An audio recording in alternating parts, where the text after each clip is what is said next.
ఆంధ్రప్రదేశ్ శాసనసభలో గౌరవ ముఖ్యమంత్రి గారు చంద్రబాబు నాయుడు గారు, అదేవిధంగా గౌరవ ఉప ముఖ్యమంత్రి గారు పవన్ కళ్యాణ్ గారి సారథ్యంలో ఆంధ్రప్రదేశ్ ప్రభుత్వం తరఫున ఈరోజు బడ్జెట్ ప్రవేశపెట్టిన ఆర్థిక శాఖ మంత్రి పయ్యావుల కేశవ్ గారికి జనసేన పార్టీ నుంచి మద్దతు పలకడమే కాకుండా మనస్ఫూర్తిగా ధన్యవాదాలు తెలుపుతున్నాం, అభినందిస్తున్నాం. రాష్ట్రంలో ఈ రోజున ఉన్న ఆర్థిక పరిస్థితుల్ని బేరేజ్ వేసుకుని అనేక ఇబ్బందులకి గురైన మన ఆంధ్రప్రదేశ్కి గత పాలకులు ఏ విధంగా ఆర్థిక విధ్వంసాన్ని పాటించారో, ఎంత నష్టం కలిగించారో వీటన్నిటిని కూడా కూలంకుషంగా ఆలోచించుకుని చర్చించి లోతుగా అవగాహన వచ్చిన తర్వాత ఈ రోజున 3,22,359 కోట్ల రూపాయలతోటి బడ్జెట్ ప్రవేశపెట్టి ఆంధ్రప్రదేశ్ భవిష్యత్తు కోసం రాబోయే రోజుల్లో ఏ విధంగా ఒక మార్పు తీసుకురావాలనే ఒక చక్కటి సంకేతం పంపడానికి కోసం చేసిన ప్రయత్నాన్ని మనస్ఫూర్తిగా జనసేన పార్టీ నుంచి మేమందరం కూడా మా పార్టీ అధ్యక్షులు పవన్ కళ్యాణ్ గారి ఆదేశాల మేరకు ఈ బడ్జెట్ని మనస్ఫూర్తిగా మేము సమర్థించుకుంటూ ప్రజల్లోకి తీసుకెళ్లాల్సిన బాధ్యత మాపైన ఉంది. ప్రత్యేకంగా క్యాపిటల్ ఎక్స్పెండిచర్ మూలధన వ్యయాన్ని ఏ విధంగా గత 4 సంవత్సరాల్లో ఏమాత్రం మౌలిక సదుపాయాల కల్పనలో కానివ్వండి, లేదా రాష్ట్రంలో పెట్టుబడులు రావడం కోసం ప్రధానమైన ఆకర్షితమైన నిధులు వైసీపీ ప్రభుత్వం ప్రవేశపెట్టలేదో దానిపైన ప్రత్యేకంగా ఈసారి సుమారు 47,000 కోట్ల రూపాయలు కమిట్ అవ్వడం అనేది నిజంగా మేమందరం కూడా హర్షిస్తున్నాం. రాబోయే రోజుల్లో రాష్ట్ర వ్యాప్తంగా అభివృద్ధి కార్యక్రమాలు జరగాలి. దానికి అవసరమైన ఈ క్యాపిటల్ ఎక్స్పెండిచర్ ఖచ్చితంగా ప్రజల్లోకి తీసుకెళ్లే విధంగా పారిశ్రామికవేత్తలు కానివ్వండి, ప్రతి గ్రోత్ కారిడార్లో కూడా మనం అభివృద్ధి కార్యక్రమాలు చేయడానికి ఈ 47,000 కోట్ల రూపాయల క్యాపిటల్ ఎక్స్పెండిచర్ ఉపయోగపడుతుందని మనస్ఫూర్తిగా మేమందరం కూడా ఈరోజు హర్షం వ్యక్తపరుస్తున్నాం. అదేవిధంగా సూపర్ 6 ఏదైతే ఎలక్షన్కి ముందు ఒక మేనిఫెస్టో రూపొందించి Telugu Desam party, Janasena party, Bharatiya Janata party కలిసి ప్రజల్లోకి తీసుకెళ్ళామో ఆ సూపర్ 6 అమలయ్యే విధంగా ఈరోజు ఈ బడ్జెట్లో చేసిన కేటాయింపులు మనందరం కూడా మనస్ఫూర్తిగా అభినందించాలి. ప్రజలకి ఉపయోగపడే విధంగా ఎప్పుడూ పేదవాడు ఆ కుటుంబాన్ని ఆదుకోవడానికి కోసం ప్రవేశపెట్టిన ఈ పెన్షన్ల పథకం ఎంత ఖర్చైనా సరే ప్రతి కుటుంబానికి అందించాలనే ఆలోచనతో తీసుకొచ్చిన కార్యక్రమాన్ని ఈ సూపర్ 6లో భాగంగా ఈ బడ్జెట్లో కూడా దాన్ని పూర్తి స్థాయిలో కేటాయింపులు జరిగినాయి. అదేవిధంగా దీపం 2 పథకం ప్రతి కుటుంబానికి సంవత్సరానికి 3 గ్యాస్ సిలిండర్లు ఉచితంగా ఇచ్చే కార్యక్రమం గత దీపావళిలో ప్రారంభించాం. అది రాష్ట్ర వ్యాప్తంగా ఈ రోజుకి దాదాపు 94 లక్షల లబ్ధిదారులకి అందించడం జరిగింది. రాబోయే సంవత్సరంలో బడ్జెట్లో 2,600 కోట్ల రూపాయలు దానికోసం కేటాయించడం అనేది మనస్ఫూర్తిగా మేము ఆర్థిక మంత్రి గారిని, ప్రభుత్వాన్ని ఈ రోజున బడ్జెట్లో పెట్టినందుకు మనస్ఫూర్తిగా వాళ్ళని అభినందిస్తున్నాం. అదేవిధంగా అన్నదాత సుఖీభవ అనే పథకానికి రైతు సోదరులందరూ కూడా ఉపశమనం కలిగే విధంగా కష్టకాలంలో ప్రభుత్వం నుంచి, కేంద్ర ప్రభుత్వం నుంచి వచ్చే 6,000 రూపాయలు అది 10,000 రూపాయలకి పెంచుతామని ప్రతిపాదించారు వాళ్ళు. అయినా కానీ గతంలో ఇచ్చిన హామీ మేరకు సూపర్ 6లో మేము ఎలక్షన్ ముందు ఇచ్చిన హామీ మేరకు ఆ 20,000 రూపాయలు మన రైతు సోదరులందరూ కూడా అందించడానికి ఈ రోజున బడ్జెట్లో కేటాయించడం. అన్నిటికన్నా ముఖ్యం, గతంలో గౌరవ ముఖ్యమంత్రి గారు దీనికి హామీ ఇచ్చారు, అనేక సందర్భాల్లో మాట్లాడారు. కానీ ఈరోజు బడ్జెట్లో తల్లికి వందనం కార్యక్రమం అనేది ఎట్టి పరిస్థితుల్లో కూడా మే మాసంలో ప్రతి కుటుంబానికి చదువుకునే బిడ్డకి 15,000 రూపాయల చొప్పున రాష్ట్ర వ్యాప్తంగా ఒక అద్భుతమైన కార్యక్రమం తీసుకెళ్లే విధంగా ఈరోజు 9,407 కోట్ల రూపాయలు కేటాయించడం అనేది నిజంగా మనందరం కూడా ఎంతో హర్షం వ్యక్తపరచాల్సిన సందర్భం ఉంది. మన ఉప ముఖ్యమంత్రి గారు ఆయన ఆధ్వర్యంలో పంచాయతీరాజ్ శాఖలో గతంలో జరిగిన అవకతవకలు, వాళ్ళకి పరిపాలన చేతగాక ఏ విధంగా రాష్ట్రానికి నష్టం జరిగిందో ఈ సందర్భంగా ఈరోజు బడ్జెట్ సమావేశాల్లో కూడా ప్రసంగంలో చాలా స్పష్టంగా ప్రజలందరికీ తెలిసే విధంగా అర్థమైంది. దాదాపు ఈ రోజున 18,000 కోట్ల రూపాయలు పంచాయతీరాజ్ శాఖ కేటాయించినందుకు గౌరవ ఆర్థిక శాఖ మంత్రి గారికి ప్రత్యేకంగా ధన్యవాదాలు. గతంలో కేంద్ర ప్రభుత్వం ఇచ్చిన 13,499 కోట్ల రూపాయలని వీళ్ళు సక్రమంగా వినియోగించుకోకపోవడం వలన రాష్ట్రానికి జరిగిన నష్టంతో కేవలం 2,255 కోట్ల రూపాయల ప్రతిపాదనలు పంచాయతీరాజ్ శాఖలో గత ప్రభుత్వం చేసిన నిర్వాహకం వల్ల ఎంత నష్టపోయామో ఈరోజు బడ్జెట్ ప్రసంగంలో ఆయన చాలా స్పష్టంగా చెప్పారు.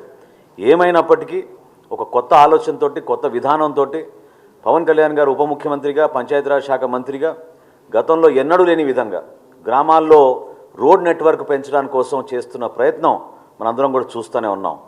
సుమారు 4,300 కిలోమీటర్ల ప్రతిపాదనలు రోడ్ల రూపంలో ముందుకు తీసుకురాగా ఆల్రెడీ 3,000 కిలోమీటర్లు పూర్తయినాయి. 1,300 కిలోమీటర్లు మార్చి నెలాఖరు కల్లా పూర్తయ్యేటట్టు ఒక అద్భుతమైన ప్రణాళిక సిద్ధం చేసుకుని ప్రజల్లోకి తీసుకెళ్తున్నాం. దీంతో పాటు ఈరోజు క్యాబినెట్లో కూడా అదేవిధంగా ఈరోజు శాసనసభలో ప్రవేశపెట్టిన బడ్జెట్లో కూడా మీ అందరూ చూశారు. ప్రతి ఇంటికి సూపర్ 6లో నినాదం, ప్రతి ఇంటికి కూడా రక్షిత మంచినీటి పథకం అందించే విధంగా ఒక కార్యక్రమం చేపట్టబోతున్నాం. అది పంచాయతీరాజ్ శాఖ ద్వారా 95,44,000 కుటుంబాలకి ఆ నీటి సౌకర్యం అందే విధంగా తాగినీటి సరఫరా చేయడానికి కోసం దీనికోసం కూడా ప్రతిపాదించడం జరిగింది. ముఖ్యమంత్రి గారికి అదేవిధంగా ఉప ముఖ్యమంత్రి గారికి ప్రత్యేకంగా మనం ఈ సందర్భంగా ధన్యవాదాలు తెలుపుకోవాలి. ఎందుకంటే కేంద్రంలోని జలజీవన్ మిషన్ 2024కే వాళ్ళు దాన్ని ముగించాలనే ప్రయత్నం చేశారు. వాళ్ళకి ప్రతిపాదనలు సిద్ధం చేసుకున్నారు. కానీ వీళ్ళిద్దరి చొరవ వలన ఈరోజు భారతదేశంలో ఆ కార్యక్రమాన్ని మరొక 4 సంవత్సరాలు ఎక్స్టెండ్ చేసే విధంగా ఒక ప్రయత్నం చేసినప్పుడు కేంద్రం దాన్ని గుర్తించి ఈ రోజున మనకి రాష్ట్ర వ్యాప్తంగా కూడా ప్రతి ఇంటికి జలజీవన్ మిషన్ ద్వారా నీటి సరఫరా అందించడానికి చేస్తున్న కార్యక్రమాన్ని మనందరం కూడా మనస్ఫూర్తిగా అభినందించాలి. అదేవిధంగా ఈరోజు వ్యవసాయ శాఖ నుంచి గౌరవ మంత్రివర్యులు అచ్చెన్నాయుడు గారు ప్రవేశపెట్టిన వ్యవసాయ బడ్జెట్ని కూడా మనస్ఫూర్తిగా మేమందరం కూడా అభినందిస్తున్నాం. వ్యవసాయ రంగానికి ఉద్యాన శాఖలో 13,862 కోట్ల రూపాయలు కేటాయించి మన రాష్ట్రంలో అన్నదాతకి అన్ని విధాలుగా ఒక అండగా నిలబడడానికి, ఒక భరోసా ఇవ్వడానికి కోసం చేస్తున్న కార్యక్రమాన్ని మనందరం కూడా మనస్ఫూర్తిగా అభినందిస్తున్నాం. పౌర సరఫరాల శాఖ నుంచి ఈ సంవత్సరం ధాన్యం కొనుగోలు విషయంలో గతంలో ఎప్పుడు లేని విధంగా 33 లక్షల మెట్రిక్ టన్నుల ధాన్యం ఈ ఖరీఫ్ మాసంలో సేకరించాం. 33 లక్షల మెట్రిక్ టన్నుల కోసం 5,40,000 మంది రైతుల దగ్గర నుంచి ధాన్యం కొనుగోలు చేసినప్పుడు కనీ వినియోగ రీతిలో 7,600 కోట్ల రూపాయలు వాళ్ళ ఖాతాల్లోకి 48 గంటల్లోనే మేము జమ చేశాం. అందులో 90% పైన 24 గంటల్లోనే ఆ నిధులు జమ చేయడం అనేది చాలా గొప్ప కార్యక్రమం రాష్ట్ర ప్రభుత్వం నుంచి చేపట్టాం. దాన్ని ప్రత్యేకంగా ఈరోజు తన బడ్జెట్ ప్రసంగంలో మంత్రి గారు కూడా దాన్ని ప్రస్తావించారు. క్షేత్రస్థాయిలో రైతులందరూ కూడా ఒక నమ్మకంతో రైతులు పడిన కష్టాల్ని గుర్తించి ఈ ప్రభుత్వం ఈ బడ్జెట్లో కేటాయింపులు చాలా అద్భుతంగా చేసింది. రాబోయే రోజుల్లో ఎక్కడ చూసినా కూడా రైతులు ఇబ్బంది పడకుండా ఉండడం కోసం వ్యవసాయ రంగంలో కానివ్వండి, జనవనరుల శాఖలో కానివ్వండి, గ్రామీణ ప్రాంతాల్లో కానివ్వండి అనుసంధానం చేసుకుంటూ ప్రతి కార్యక్రమాన్ని ప్రజల్లో తీసుకెళ్లాలనేది గౌరవ ముఖ్యమంత్రి గారి కోరికని ఈ రోజున గౌరవ ఉప ముఖ్యమంత్రి గారు కూడా పదే ఆయన చేస్తున్న సమీక్షా సమావేశాల్లో దీని గురించి ప్రత్యేకంగా మాట్లాడి ముందు తీసుకొచ్చారు. అదేవిధంగా పవన్ కళ్యాణ్ గారు గతంలో పిఠాపురం నియోజకవర్గంలో ఎన్నికల ముందు ఆయన ఎన్నికల ప్రచారంలో సందర్భంగానే కాకుండా అంతకుముందు కూడా ఆ గ్రామాలని సందర్శించి పట్టు పరిశ్రమకు సంబంధించిన రైతులు ఎవరైతే కష్టాలు ఎదుర్కొంటున్నారో వాటిపైన అధ్యయనం చేయడానికి కోసం కాకినాడ జిల్లాలో చేబ్రోలు అనే గ్రామాన్ని సందర్శించారు. అక్కడున్న ఆ రైతులు వాళ్ళు పడుతున్న ఆవేదన, ప్రభుత్వం నుంచి రావాల్సిన సబ్సిడీ కానివ్వండి లేదా సపోర్ట్ సిస్టమ్ లేదనేది పదే ఆయన దృష్టికి తీసుకొచ్చినప్పుడు ఖచ్చితంగా ప్రభుత్వం ఏర్పాటు చేసిన తర్వాత మీ అందరికీ ఆ భరోసా ఇచ్చే విధంగా మేము ఒక మంచి కార్యక్రమం తీసుకొస్తామని చెప్పారు. గౌరవ ఉప ముఖ్యమంత్రి గారి ప్రతిపాదనని ఈ రోజున లీఫ్ టు క్లాత్ అనే కార్యక్రమం దాన్ని ప్రత్యేకంగా ఈరోజు సంబోధించి ఈ బడ్జెట్లో ప్రతిపాదించడం అనేది మనస్ఫూర్తిగా నేను అచ్చెన్నాయుడు గారికి జనసేన పార్టీ తరఫున మేము ధన్యవాదాలు తెలుపుకుంటున్నాం. ఎందుకంటే పిఠాపురం నియోజకవర్గంలో ఉన్న చేబ్రోలు గ్రామంలో ఈ పట్టు పరిశ్రమ గురించి ఎక్కువ మంది రైతులు అక్కడ దానిపైన ఆధారపడి ఉన్నారు. ఆ ప్రాంతానికి మరింత చక్కటి అవకాశాలు కల్పించే విధంగా తీసుకొచ్చిన ఈ ప్రతిపాదనని మనస్ఫూర్తిగా మేము అందరం కూడా అభినందిస్తున్నాం.